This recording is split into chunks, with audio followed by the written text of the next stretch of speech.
Alright, to anyone who ever has a 4-stroke kicker like the XR650R, the big red pig, let's show you the starting procedure. First, we turn the gas from off to on.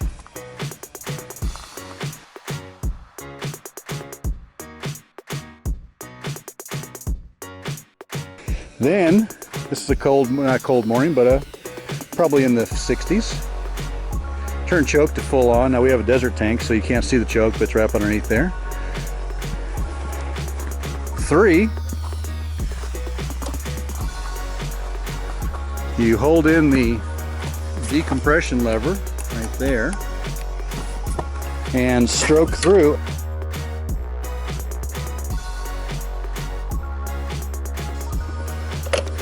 You stroke through to bring some gas up into the engine, just a few times. Generally about 6 to 8 times is good. Then you bring it to top dead center, where it's tight, that hard part. And then you pull in the decompression lever and kind of let it drop down about a couple inches. Already did it? All right. Up, see? Usually it starts in 1 or 2. See how you just dropped back a couple inches there? There it is.